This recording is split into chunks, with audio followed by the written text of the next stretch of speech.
Hello, and thank you for watching this video on Canvas Gradebook and labor-based grading contracts. I'm Dr. Heather Jordan, and I'm going to explain to you what's worked for me in the past so that maybe you could use this as a model for your own courses. Right now, what you're seeing on screen is the student view of a previous course that I have taught. I imported it into an empty Canvas shell so that I could really demonstrate what does the gradebook look like to students, and then show you how you might do it for yourself. You'll notice that I set up the course in a week-by-week fashion, much like the template that we were provided on the Canvas Commons. I do think that students benefit from this sort of intuitive nature of how we're sort of moving the course along in a particular pace. I also think it's important to notice that there is always a to-do list for the student. And what you'll also notice perhaps is that they have a checklist for each of the items, including the pages that I've created. Now, because I've imported this into an empty Canvas shell, some of the items are out of date, out of order, but I would clean that up for sure for my own course that I'd be teaching so that it would be represented in order of how they would need to complete it. You'll notice on the left-hand side that there are very few tabs that a student can access. This is intentional on my part, as I like to provide a cohesive structure for the student experience. So if a student does click on modules, you'll notice that it just gets rid of that home screen.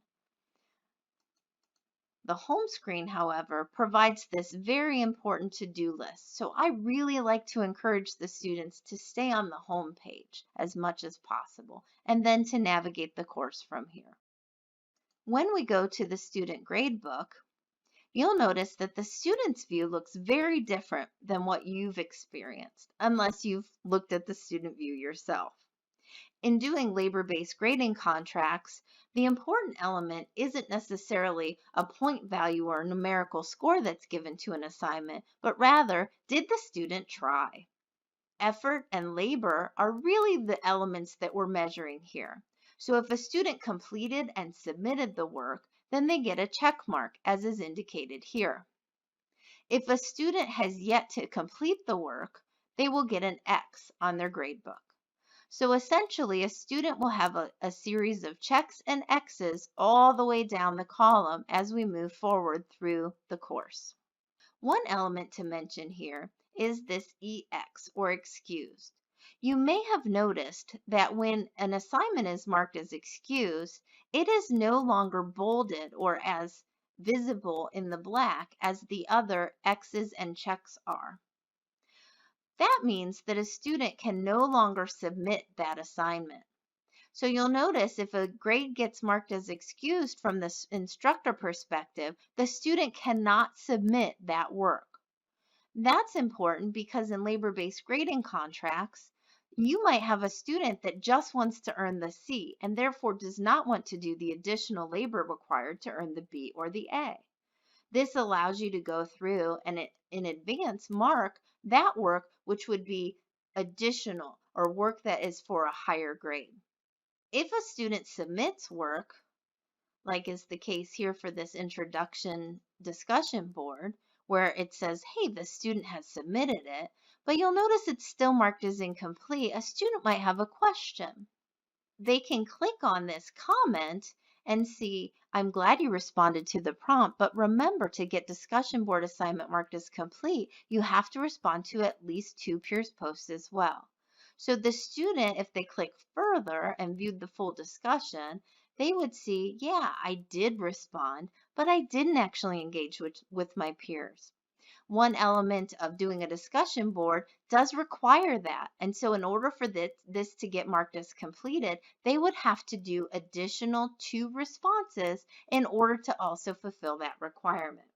Now, because discussion boards happen in time and they can't actually have further engagement, no student's going to go review the previous week's discussion.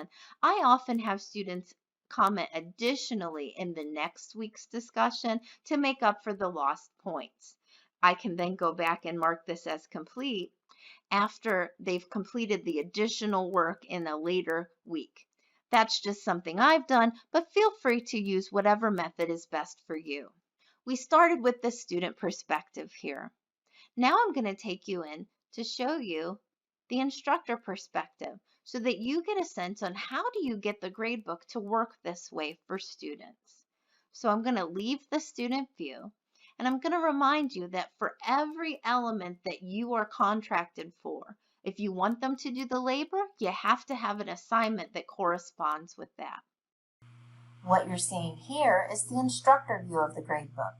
Notice the excused, incomplete, and complete as indicated. At the very back, there is an exclamation point indicating that no numerical value can be tallied. Canvas wants to give the students a percentage view of their grade. However, labor-based grading contracts resist that. Remember to include a due date on every assignment so that it will show up in the to-do list that students have on their home page. So even reading the welcome page first, that becomes a to-do date. There's a deadline where I want them to have read that assignment. And so when they do that work, they've read this assignment, they can check it off. They know that they've done that work, right? So next up, they're going to have the syllabus and then syllabus annotations. They've taken notes on the course syllabus. Now they need to upload a screenshot of those notes and submit them here. One way that I do this in order to make sure I can give points is I always have the points be 0 and display grade as complete or incomplete. This works in Canvas because if you have points of any kind, what Canvas wants to do is give a percentage. Its default, it's sort of always wanting to get to a numerical value that it can represent for the students. I resist that at every possible turn. What I do is I just have it be incomplete or complete, incomplete or complete. And so if a student completes the work, if they submit the work, then they are going to have a completed assignment. This fulfills the labor-based grading contract in that if they are trying, if they are submitting something that meets the requirements of the assignment, they will be successful. They will get it counted as complete.